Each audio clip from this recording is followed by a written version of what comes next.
Yes, I trimmed my bangs. It's a new hairstyle. I don't know how I feel about it. It's very Gen Z TikTok. If you hate it, oh well. Alrighty, welcome back to Mia Likes Movies. My name is Mia, and I do like movies. I like other things too, but Mia Likes Movies just sounded the best. One of the things I like most about movies is acting. If you're new to this channel, a fun fact about me is that I actually have a degree in acting. Yeah, I have my BFA. Does that mean I'm good? No, but does it mean I'm annoying? Absolutely. I understand going into this video that this topic is very niche. We're doing a video essay today, but it's something that I'm really passionate about. Most people probably won't care about what we're talking about today, but I care about it. And in my opinion, that's all that matters, right? Because I'm the one making the video. Also, my life is about to get super crazy in the next couple of weeks, and this is probably the last time I'll be able to write like an actual script. But you will get more horny content, you dirty bastards. I promise. Maybe next week. Today we were talking about why I believe that all performers, but specifically actors, should play D&D. I came up with this thesis my sophomore year of college for one of my required communication public speaking classes, but it got rejected because it was too broad. Anyways, we are talking about it today because I want to talk about it and I need to get it off my chest. But this introduction is just me rambling at this point, so I guess this is the point for me to tell you to like, subscribe, comment, hit the bell icon, whatever. So I'm assuming if you're watching this video, you're either a fan of tabletop RPGs or you're an actor, or maybe you're both. So I feel like there's a Venn diagram. This looks so wrong. I feel like there is a Venn diagram of actors and people who play. People that are in the middle of that Venn diagram probably understand what I'm about to say here, but you might not be able to put it into words. So that's kind of what I'm trying to do today, is trying to put that middle of the Venn diagram into words. I'm using my hands a lot to fill the space. I started exploring tabletop role-playing games a little bit later into life. It wasn't until I was a sophomore in college and I got cast in a play about Dungeons and Dragons that I actually started to explore what Dungeons and Dragons was, and I got really into it. But I'm saying all that because for me, my love of tabletop RPGs, specifically Dungeons and Dragons, is almost intrinsically linked to acting. So that gives me a unique perspective, but also a bias. So I just want to put that out there before we go more into what the topic is. So we'll specifically be looking at acting through the Mythopoesis method and the Adler method. I am technically a Meisner-based actor. I don't know how I really feel about that. I have my thoughts. As I've graduated from my formal training and have been working in the world as an actor, I've realized I'm actually more into the Adler training and it's more in line with how my brain works. I obviously see value in Meisner since I did 4 years of it. Both of these techniques are relatively accessible to the general population in addition to people who are within the art. Also, I feel like both represent acting in our current modern society, how we interpret it on stage and on screen. So that's why I use them. Now let's get into the real meat and potatoes of this argument, as the Irish say. Actually, I don't know if they actually say that. This is why I believe all actors should play Dungeons and Dragons. To argue the differences and the connections between both acting and D&D, I think it's really important to define what acting is. And I specifically want you, the audience, to understand what I think acting is. You know, all art is subjective and your idea of acting might be different from my idea of acting. But in order to make this argument comprehensible to you, the audience, I have to explain to you, the audience, what I think acting is so you can see where I'm coming from. Does that make sense? We're gonna get into a lot of theory and technique. So it's something I'm passionate about. Stay with me because it's gonna get a little like ew. In its most basic form, acting is doing. To act is to do. When you act, it's like an action. Act is the root of action. Acting is not conjuring a feeling. Meisner once said that acting is living truthfully under imaginary circumstances. But what does that mean? What does it mean to live truthfully under imaginary circumstances? You probably didn't ask, but I'm gonna tell you anyway. For Meisner, in order to achieve this, he believed in 3 core tenets which make up his technique. The first one is emotional preparation. The second one is repetition. And then the third one is improvisation. So even before explaining what each of those 3 means specifically as it relates to Meisner's method, you can probably already start to draw some comparisons between acting and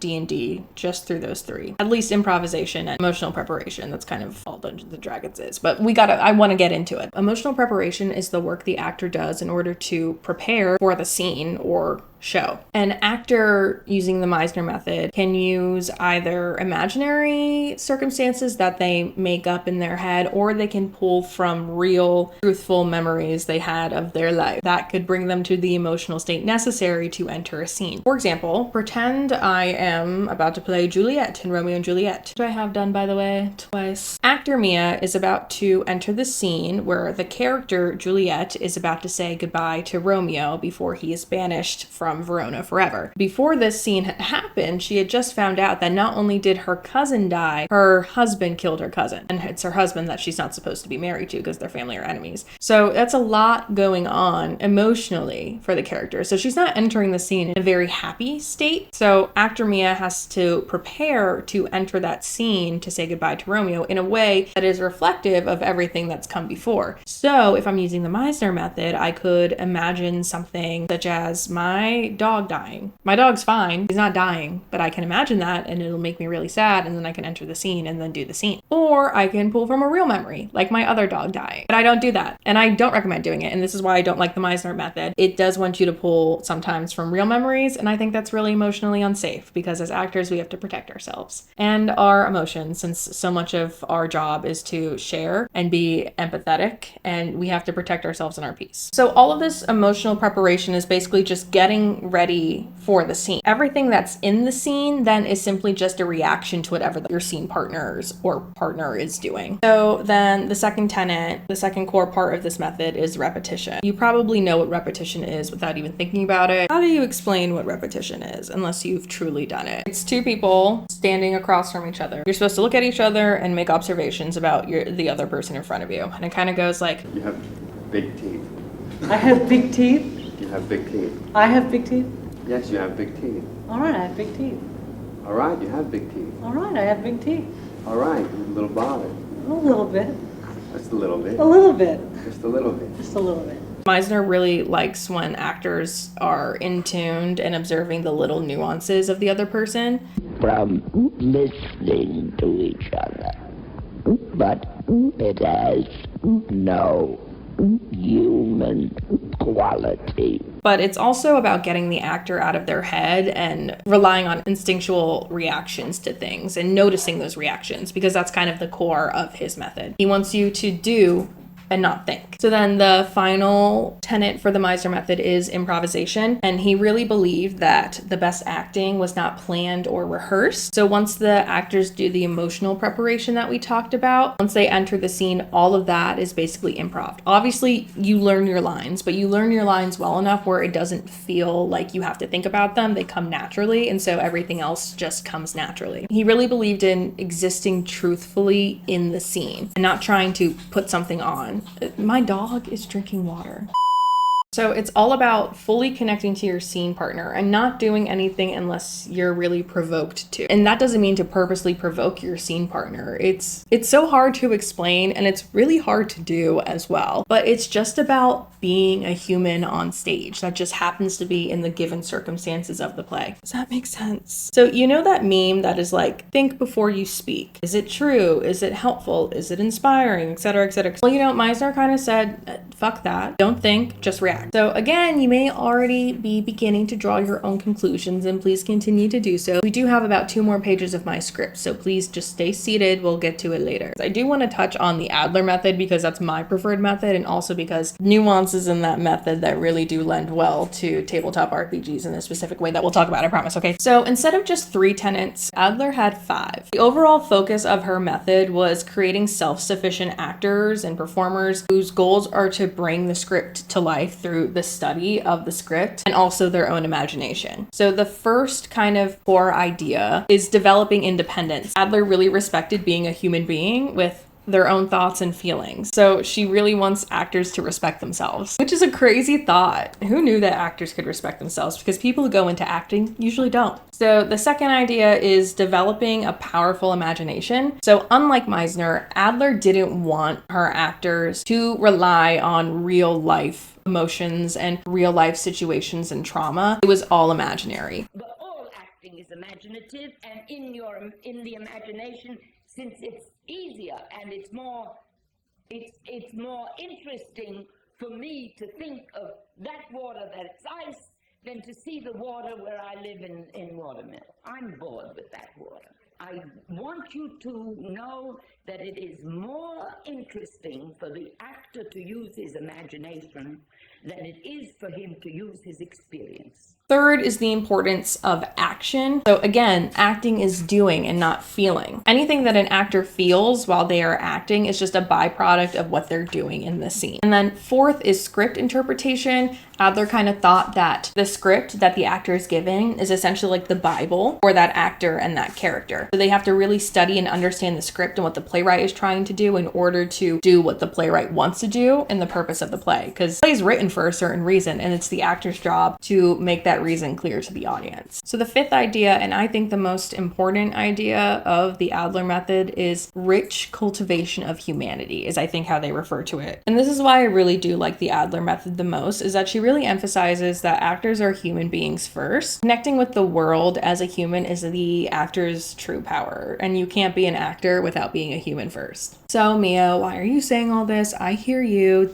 You can stop writing your comments, okay? Unless you are an actor that has taken classes or has read books on acting or has a degree, which doesn't make you a better or superior acting, you just might not necessarily view acting in this way, and you might have a different idea of what it means to be an actor, and that's okay. Everyone is different. Some of the greatest actors in the world don't have training, and some of the greatest actors do. And you know, acting for a lot of people, like the general public who aren't in the art form, see acting as this really like lofty and narcissistic art form where you just kind of like feel and cry for a living. As we dive into the rest of this video essay, it's just really important to me that you understand where I'm coming from as an actor. More importantly, that you understand that acting is doing, because that's really the core of this argument here. And also that acting is based in play and imagination. Does that make sense?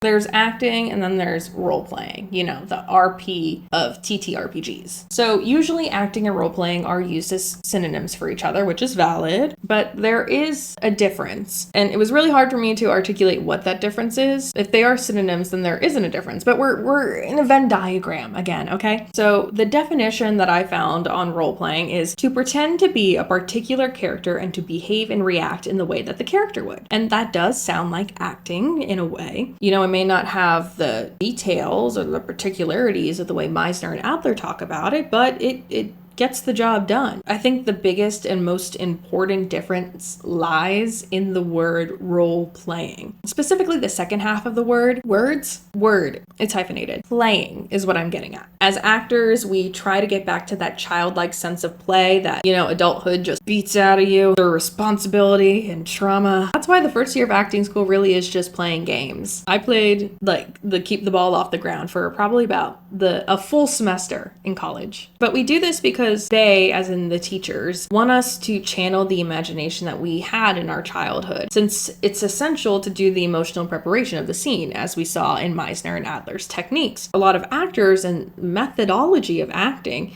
imagination it's part of the preparation, and it's not the act of performing in the context of the show. For me though, what's really the most important thing about playing and role playing is that it does imply low stakes. In drama and theater, the stakes should always be as high as possible. I had a teacher once say that, you know, a play is the day that something happens. They don't write a play about a normal day for a character. It's the day something happens to a character, so things have to be high stakes. We don't want to watch people being normal on stage. That's just so boring. That's boring. We want to see people falling apart. I want to see people crumble on stage. I want to see Viola Davis with snot out of her nose. I've been right here with you, Troy. I want to see people having the worst day of their lives, so I can forget that I'm having a terrible time in real life. I go to the theater for escapism because that's entertainment. But in role playing, it doesn't have to be like that. You know, it can just be fun, mundane things, you know? Like, how many times have you been in a campaign where the DM is, you know, crafting this story and the party goes to a bar and the DM's trying to just set up that this is just like for the night, you know? We're just going to this bar and, you know, there's a goblin off in the corner and he's drinking alone, and there's Hilda, the bartender. There's a mysterious man in the corner with an axe and he's really staring at you. And then the party goes, can we talk to the goblin? And the DM is kind of like, no, no, I mean, you can, but there's the guy in the corner with the axe, and he seems like he's really important, has something really important to say, and the party wants to go to the goblin, who the DM just put there for flavor, and then all of a sudden the whole night and the whole campaign and that whole session just becomes about that stupid fucking goblin, and then the party never goes over to the guy with the axe, because the guy with the axe is the one with the actual plot line and has the next step to get you to the castle that'll get you to the big bad evil guy. But no, the party wants to go to the goblin, who you came up with the name Glorb just because they were like, what's the goblin's name? And then you didn't have one because you didn't think they would talk to the goblin. They'll always talk to the goblin because that's how D&D is, okay? All that to say, role-playing can be dramatic or intense, but it doesn't have to be. At its core, it's play, it's fun.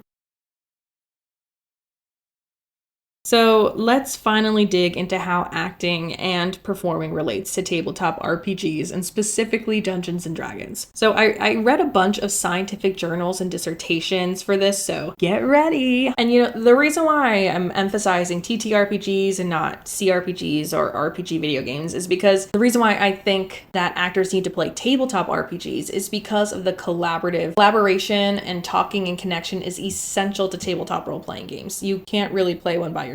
They make some, but that's not what we're talking about here. So there's been a ton of research about the psychology of D&D, especially recently, like in the last 10 years. In their essay, Neurodiversity, Dungeons and Dragons, a guide to transforming and enriching TTRPGs for neurodivergent adults, or Neurodivergent Player's Handbook. It's a long title. All of these have long titles, I'm sorry. But I have to give credit where credit's due. Valorozo-Jones states that role-playing in TTRPGs allows players to explore and practice different identities and behaviors in a structured environment with more explicit rules and everyday social interactions. This structured environment provides safety, and the rules of the game provides guidance for the players. The limitless options of character explorations allow people to explore all aspects of humanity, or feymanity, or orc manatee. So the original essay and source for this quote is centered around the benefits of TTRPGs for the neurodiverse population. Look at the research specifically through the lens of acting. Much like players choose to explore different identities and behaviors, actors are instructed to do so just based on the script. In a way, much like the player uses the various rule books and homebrew websites to craft a character, an actor must rely on the script to craft a character. Both the actor and the player fill in between the lines where the rules or the script cannot, or rather do not touch. So whereas the actor's Bible is the script, players would be the player's handbook. And GMs and DMs give their players given circumstances, which I haven't properly defined yet, but that's what we're doing here. Much like the director or playwright gives given circumstances to the actor. Given circumstances are basically just the prescribed setting and character details of a given story, script, show, whatever. And if we go back to that Valorozo-Jones quote, TTRPGs provide a structured environment with explicit rules, which is another way of saying given circumstances. Anything that the GM or the players don't prepare beforehand is then acted out through improvisation. And if you look at Meisner, the preparation is done beforehand to lead to the first moment, and anything beyond that first moment of the scene is improvisation. That is acting, and it is role-playing. D&D functions in pretty much the exact same way. So in their article, 5 Science-Backed Benefits of Playing Tabletop RPGs During and After COVID-19, Jane McGonigal writes that TTRPGs provide a safe space for emotional release. This is often why actors go to training. This is why I went to training. Training for actors provides a safe space to fuck up, to feel those big emotions and learn how to mold them for the stage or screen. Ideally, the conservatory or the classroom should be a safe place for the actor to play and explore emotions. In addition to this, McGonigal also writes that TTRPGs allow players to experiment with different facets of identity. Again, actors are asked to play all sorts of people. I can't tell you how many times during my degree that my professor told my class that our jobs as actors is to bring humanity to villains. It's a disservice to the story to do otherwise. If I'm going to go see a show with this really evil bad guy and it's a really serious show, if the actor isn't taking that villain's story seriously, it doesn't land the same. Then it's not dramatic. And then I, as the audience, don't feel satisfied with the villain being a villain. You know what I mean? I hope this is making sense. In their thesis, Dylan Watson said that an individual who feels compelled to experience and act out fantasies of conquest, seduction, deceit, frailty, or grandiosity, which would be deemed inappropriate in the ordinary world, can do so imaginatively as a character in a fantasy setting in D&D. This is very similar to what McGonagall said. I chose this quote specifically, though, from this specific thesis because actors do often have to play larger than life characters, and I think specifically about Shakespearean actors, stage actors, and voice actors too. Modern acting that is based in Meisner or Adler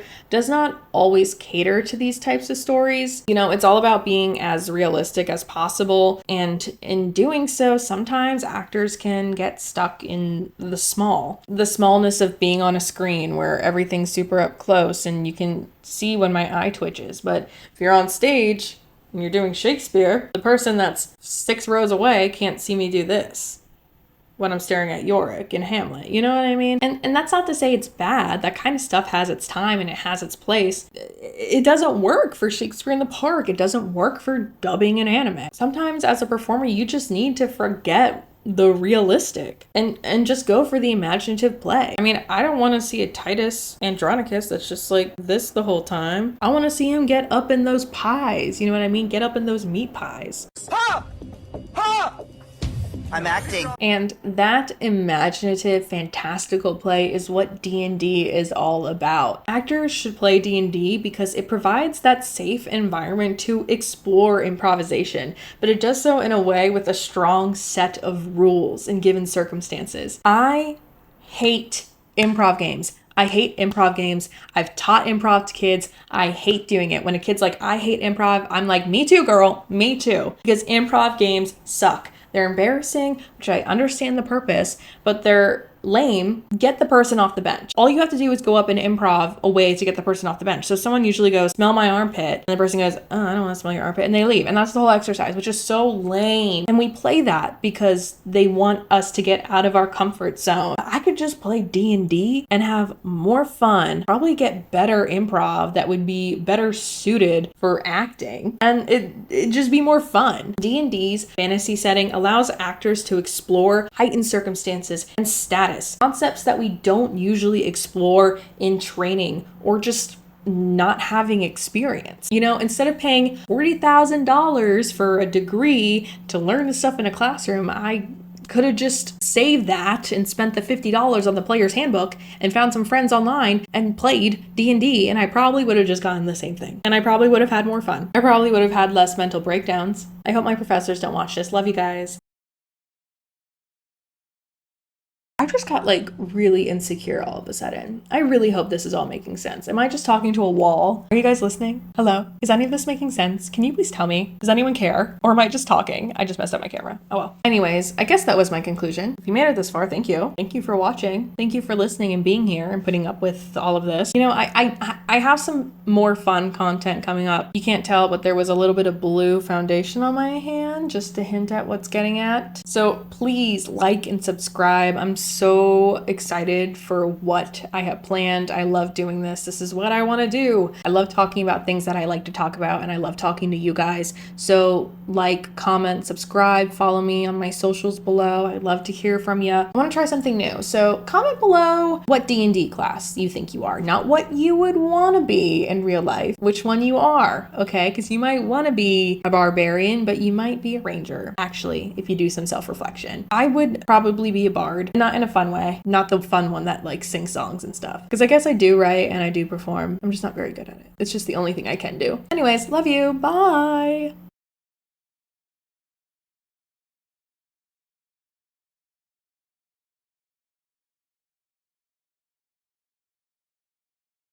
Ha! Ha! I'm acting.